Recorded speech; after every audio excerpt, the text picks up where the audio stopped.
السلام عليكم ورحمة الله وبركاته. ازيكم عاملين ايه؟ وحشتوني جدا جدا جدا. طبعا كلنا شفنا اللي حصل واللي بيحصل، ان العالم بيتغير والناس لسه زي ما هي.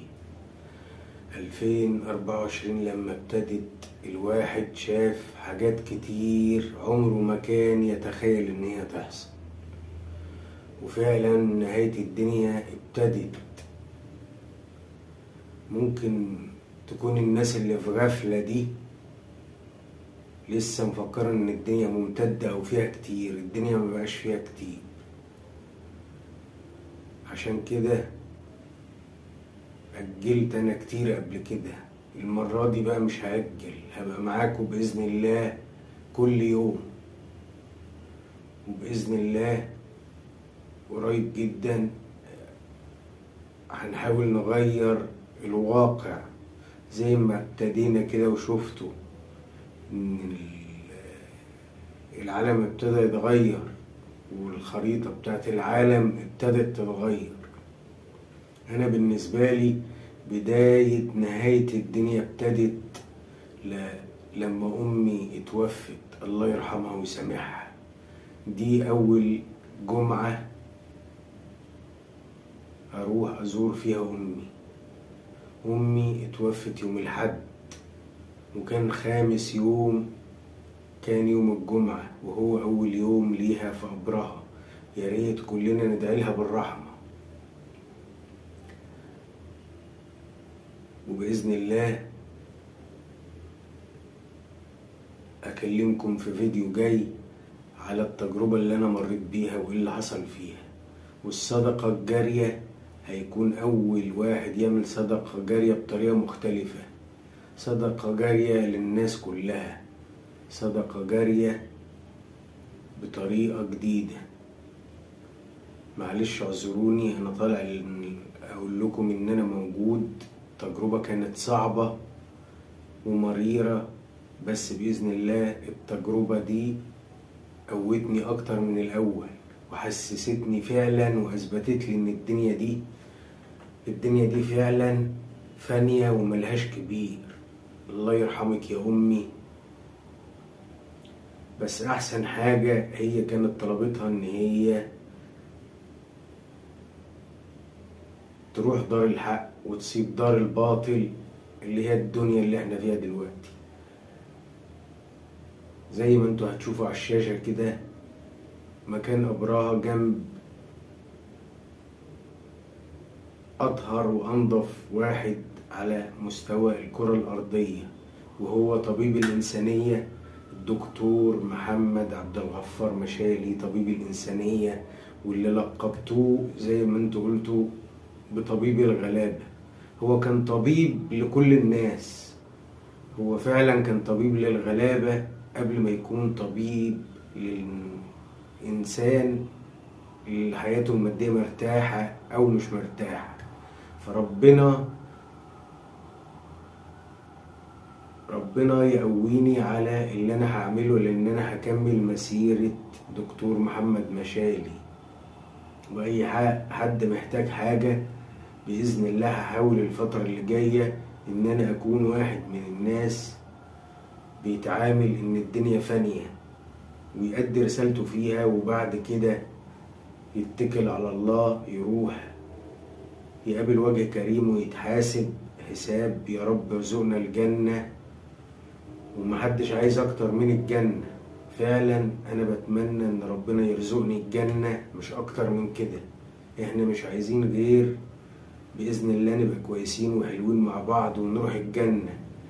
والقناة دي ده هدفها. الدنيا فانية، الدنيا ما هي إلا اختبار ووسيلة عشان يا إما نحدد نروح الجنة أو نروح النار.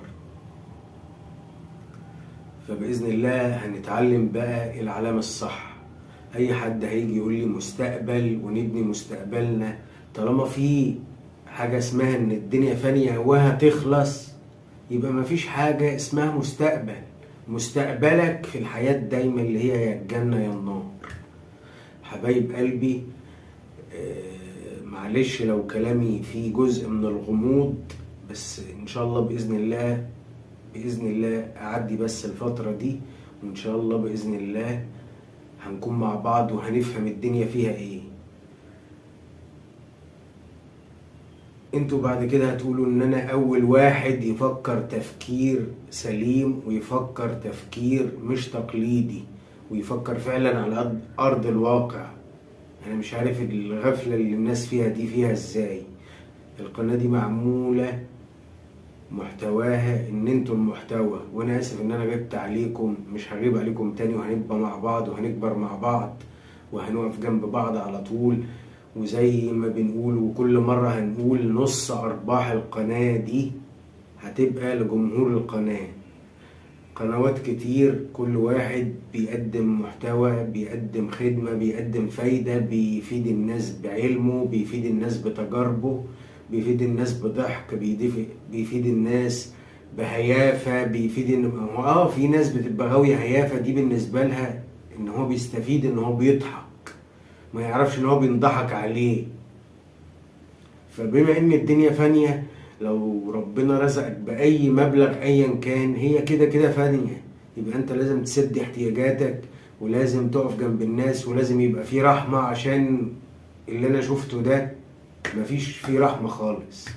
حبايب قلبي استنونا في الفترة اللي جاية ان شاء الله بإذن الله هنبقى مع بعض على طول، ومفيش حاجة هتوقفني، لان الغالية راحت، بس قبل ما تروح علمتني حاجات كتير، ووقفت جنبي في حاجات كتير، وما اقدرش انكر فضلها.